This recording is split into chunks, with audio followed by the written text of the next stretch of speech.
Okay, we'll get started. Good morning, welcome. Welcome to IMX, welcome to the Kennametal Learning Lab. I'm Mark Huston. I'm responsible for our engineered solutions within Kennametal. So when a standard product doesn't get the job done, we can develop a custom solution or a custom package to support the need. And what I'm here to talk about this morning is art to part, but really what I want to get into in more depth is collaboration and what that's all about in helping you achieve greater productivity.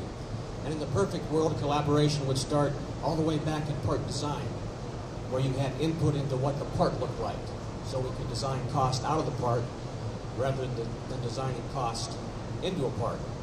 Okay, so we'll talk a little bit more about that later on. I'm also going to run through various examples, some examples where we had a machine that was in existence and a part that was in existence, and we were able to tune the process to get the best result out of those existing machines and tools.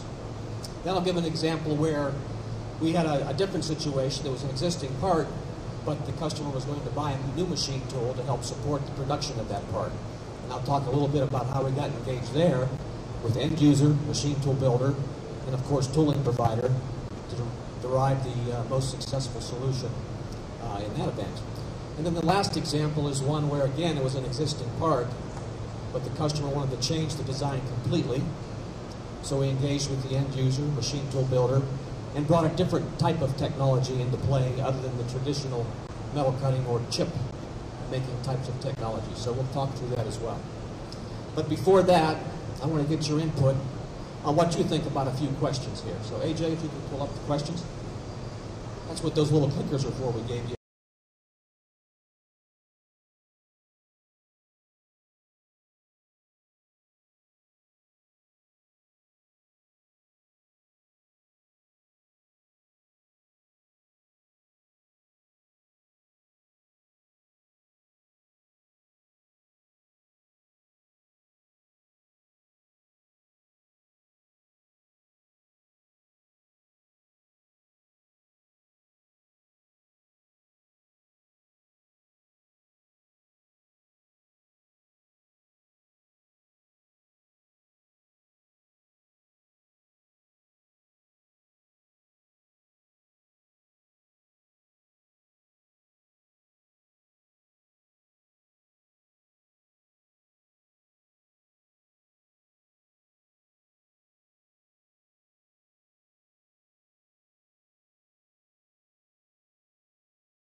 we were able to create a process and tune that process to that machine tool based on the torque characteristics, the horsepower characteristics, the stiffness of the spindle, the feed force in the drives.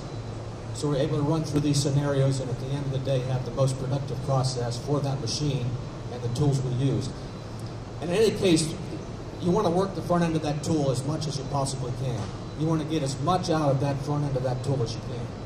You don't want the connection between the tool and the spindle to be an issue. You don't want the machine to be the weak part of the equation. You want to get the most you can out of the front end of that tool. And using some of these tools here, we can derive the best process steps for that.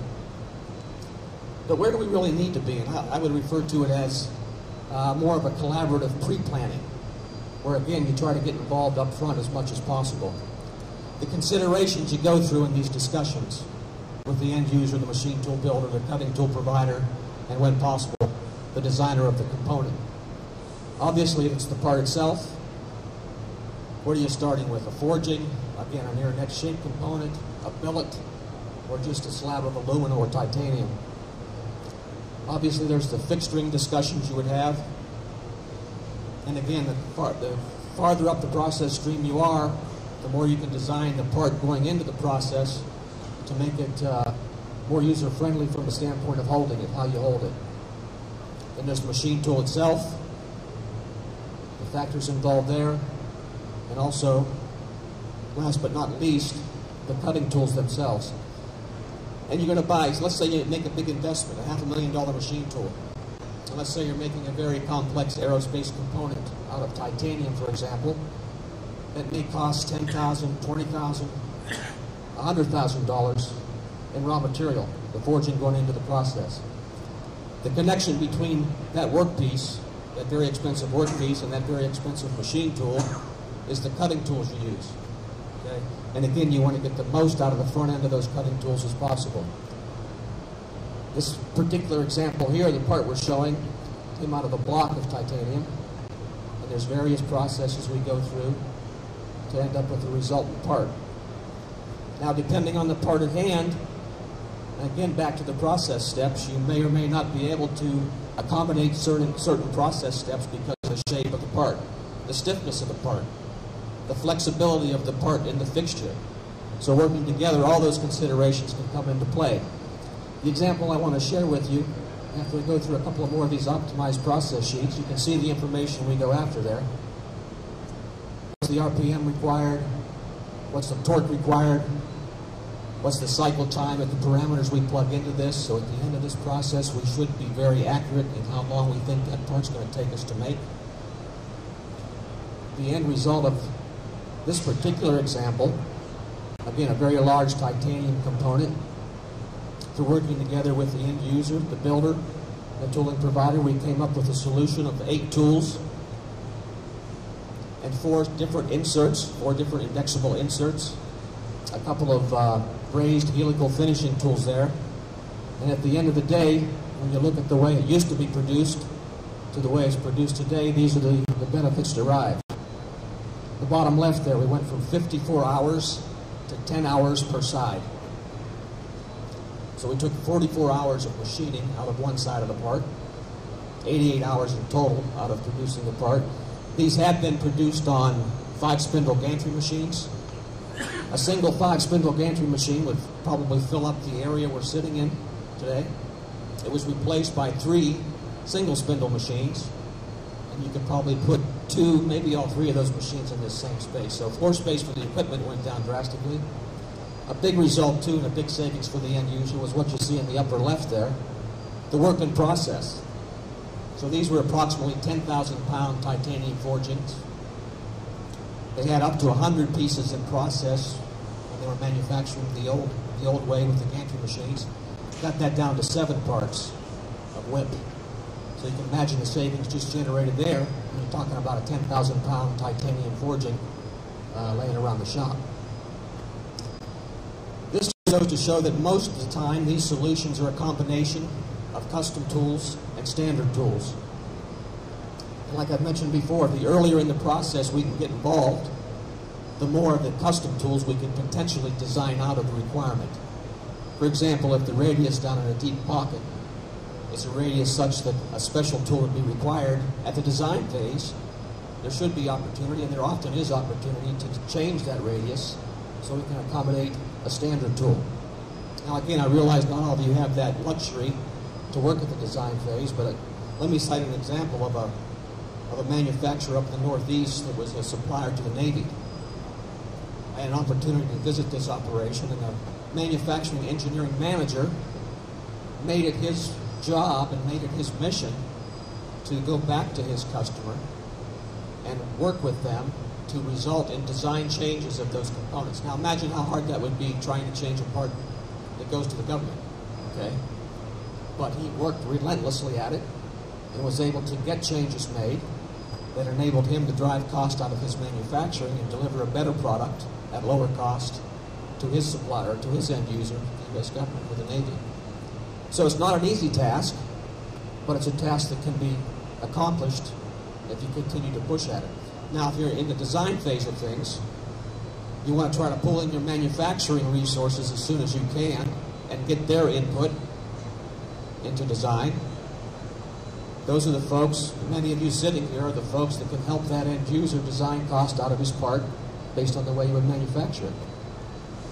And again, if you're the manufacturing piece of the puzzle, you've got to push yourself as much as you can into that design phase so you can offer those suggestions and advantages to your customer. The last part here, this was an existing aerospace component, kind of an old style aerospace component. It's made out of a bunch of aluminum pieces. There's a bunch of fasteners required to put that component together, and you can imagine there'd be jigs and fixtures required to put those pieces together, then a lot of labor required to assemble those pieces. Now I'm sure many of you are familiar with monolithic machining, where you start with a billet of material or a piece of aluminum plate like you see here, and you simply machine that aluminum away in a high-speed fashion. This all came about 10, 12, maybe even 15 years ago in the aerospace industry when high-speed spindles came into the marketplace.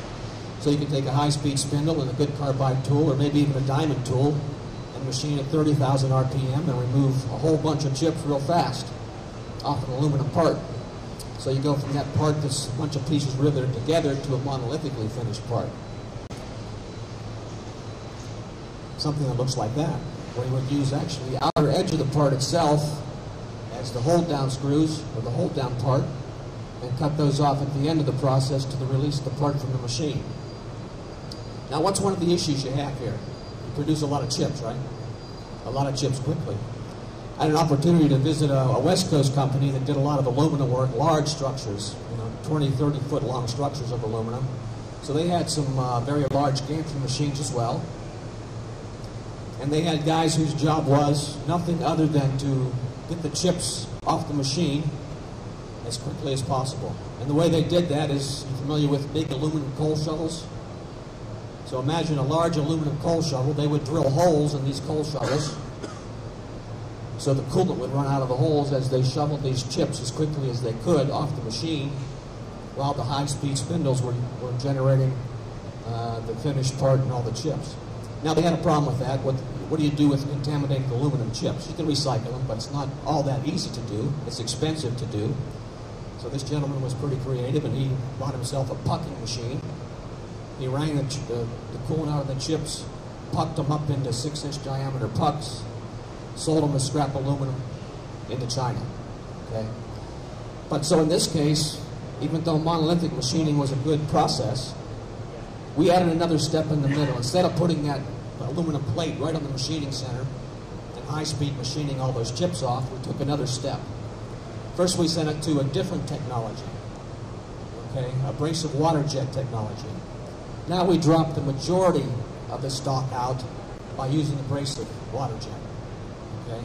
Now, those large pieces are much more readily recycled. They're not contaminated with coolant. They could even be repurposed into a different part if you had a smaller part to create with that piece of aluminum. So at the end of the day, we're still going to use monolithic machining in a sense to get to the finished part, but we put that different technology in the middle there to help us drop the majority of the material out, make it more recyclable, and potentially repurpose it into another part. Again, that was the collaborative engineering involved up front with the process, where we had the opportunity to work with all the right people to do that. And these are the types of discussions we have when we have those opportunities. Obviously, the machinery considerations. Is it existing equipment you have? Is it new equipment you're going to buy? There are ways to take existing equipment and run through the processes I've talked about here and make them more productive than they are today. Obviously, you can't go out and buy new machinery every year for every part, but we can help you with the machinery you have to make it as productive as possible by tuning the processes that I talked about throughout the presentation here. Okay? Then there's machine types. If you are going to buy a new machine, there's all the different machine types to consider. That last bullet there is the non-traditional, like we talked about the abrasive flow cutting there, with the abrasive water jet. And then it's all about the capability of the machine tool itself. And again, if we're around the table together, we can talk about the components you have, the material it's made out of, how we can attack it, how we can get the most out of the front end of the tool, and drive the most productivity at the end of the day. We talked about over-engineering a little bit. These are the players you bring together. The important part here is you design cost out, not into the component. And again, that can happen at the front end if you're working together. Choose the right tool, specify the right machine so we get the most out of the machine and the process at hand. How do you pay for some of this stuff? What I'd like to do here is show you this little cost of part calculator. Because tooling cost is a part of the equation, but it's not the most important part of the equation when you talk about savings. Would anybody disagree that tool life isn't the big deal, the most critical part, but it's productivity? It's not how long you can make the tool last, it's how much metal you can get off with the tools you're using, and how quickly you can do that, okay, and how dependably and consistently you can do that. So AJ, if AJ were to slide that tooling cost button to the left, if it was only about tooling costs and we could reduce tooling costs by 50%, you're only driving a reduction in your overall cost by about 1%. So AJ, slide that tooling cost to the right, because in some of these examples I've stated here, the cost of the tooling actually was higher than the prior process, okay? But in the one example I showed here where we took 44 hours per side out of the part, that was about an 80% productivity increase. So cost of tooling went up, but productivity went up 80%. Now look at the cost of part reduction. That's the real cost. That's real money, okay? That not only saves you time, it gives you more capacity. You're making that part much faster than you made it before, and you've also got more hours available on that machine to make more of those parts, or to bring in different parts.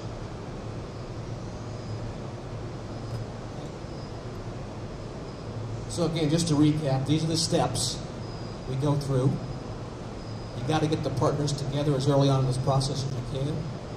If you can bring the design piece of that into the equation, it's even better. Great things happen when the machine tool builder, the end user, and the cutting tool provider can get together early on. But magic happens when you've got that design guy at the table as well. And you're designing cost out of the part before you even start to figure out the best process for it. So we're going to wrap up with a couple of more questions. If AJ can pull them up, please. How many see value in inviting tool and machine vendors to meet together at product inception?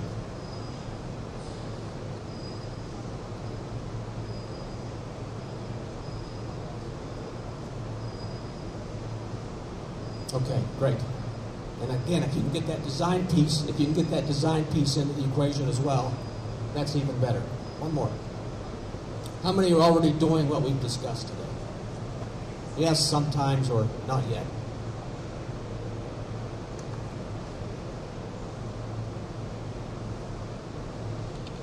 Okay, great. A lot of sometimes. Any of these folks in the 17% here that said yes, anybody willing to speak up and give us an example of what you've done and how it provided an advantage to you for the rest of the group here? Anybody want to do that? Okay. Well, congratulations for those that are doing it. And good luck to those in the 70% there that are attempting it, and for the few in that last range there, if we can help in any way get you started in this, let us know. Okay? All right, thank you very much, guys.